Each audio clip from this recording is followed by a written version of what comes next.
हमारे जो छोटे छोटे बच्चे हैं वो तो बिल्कुल अभी घर से बाहर नहीं आ रहे हैं कि वो डर रहे हैं कि अभी भी फायरिंग हो सकती है। जैसे रात पूरी उन्होंने खाना नहीं खाया है, बिल्कुल खाना और बनाने के लिए टाइम नहीं था क्योंकि बहुत ज़्यादा शेयरिंग हो रही थी और सबसे ज़्यादा सिविल में अपने सिविल एरिया पे हो रही थी और कोई पोस्टों पे फायरिंग नहीं हो रही थी सर। और सबसे ज़्यादा हमारे डर है ये कि हमारे बैंकर हो, सबसे हमें बैंकर हो कि बैंकर में कहीं हम छप रहे हैं और थोड़ा अपना वक्त निकाल सकें, क्योंकि बाहर तो नहीं रह सकते हैं। आप देख सकते हैं सब कच्चे मकान हैं और ज़्यादा इतने बड़े मकान भी नहीं है, यहाँ पे गरीब पब्लिक है और बहुत ज़्यादा हमारे पास इस चीज़ की प्रॉब्लम है सर। बहुत डर था हमारे में, बहुत ज़्यादा डर था। हम सोचते थे कि रात कभी भी हमारे मकान के ऊपर गिर सकता है या सेट गिर सकता है क्योंकि ज़ख्मी हो सकते हैं। बिल्कुल हम घर से बाहर नहीं आए और हमारे घर की चार चफेरी जो आगे पीछे फायरिंग चल रही थी और बड़ी शॉलिंग हो रही थी। बिल्कुल हमें अगर कोई ज़ख्मी हो जाए उसके लिए हमारे को गाड़ी चाहिए है और ये हमारे को प्राइवेट गाड़ी मिलनी चाहिए। जैसे थोड़ा गेट पे भी यहाँ कंफर्म होना चाहिए ये हमें, और यहाँ गेट पे भी थोड़ा बता देना चाहिए कि अगर कोई बंदा ज़ख्मी है और कोई बीमार है उसको छोड़ दिया जाए। ठीक है, ये बिल्कुल हमें बहुत ज़्यादा परेशानी है और हम ये अपील करना चाहते हैं कि हमारी ये जो ये हमारी परेशानी है इसको हल किया जाए। सर, सबसे पहले हम गुलिस्तान न्यूज़ का शुक्र अदा करते हैं जो आप हर वक्त यहाँ आते हैं हमारी बात सुनने के लिए। सर, कल रात को भी बहुत शेलिंग हुई है यहाँ पे बॉर्डर पे, तो हमारे खौफज़दा बच्चे हैं सब, हम बहुत परेशान होते हैं जिस वजह से हमें बहुत परेशानी होती है। तो दूसरे नंबर पे जब भी यहाँ पे बैंकर कोई कुछ नहीं है, ग्राउंड लेवल पर कागज़ी रिकॉर्ड पे हैं लेकिन ग्राउंड लेवल में बिल्कुल ये कुछ भी नहीं दिया हुआ है।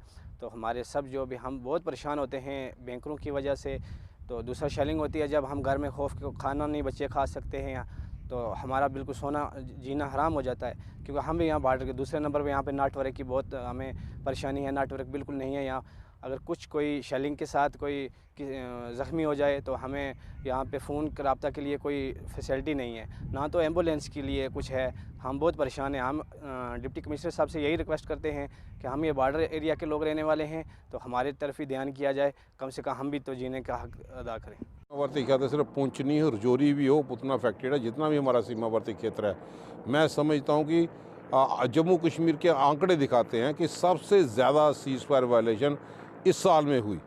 जब ये दावे करते थे कि सब कुछ ठीक है, हम आंख से आंख डाल के बातें करेंगे, हर दूसरे 24 घंटे के बाद सीज़ फायर वायलेशन की उल्लंघना होती है। और सीमावर्ती क्षेत्र में रहने वाले लोग चाहे बंकर की हालात को यहाँ पे देख लें, यहाँ पे कलेक्टिव बंकर की ज़रूरत थी, शायद किन चीज़ों में कमी यहाँ पे रही। कहाँ पे आयुष्मान की बातें करते हैं, तो far flung area zero line में उन लोगों को क्या सुविधा यहाँ पे देने के लिए जा रहे हैं। वहाँ पर उनको वहाँ पे अगर बॉर्डर पे जब भी फायरिंग यहाँ पे हो तो उनको मेन अस्पताल में पहुँचाना मुश्किल यहाँ पे, वहाँ पे पूरी सुविधा नहीं है।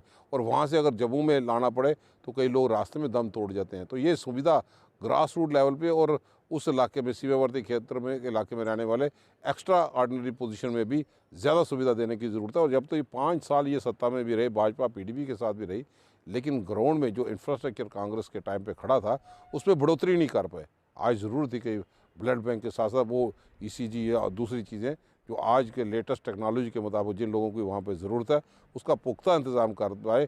आज भी सरहद पे रहने वाले लोग गोलीबारी के कारण तो परेशान है, लेकिन इनके ब्यूरोक्रेटिक एटीट्यूड से भी परेशान है कि जिनको ग्राउंड लेवल पे जो सुविधा की जब ज़रूरत हो तो शायद उसमें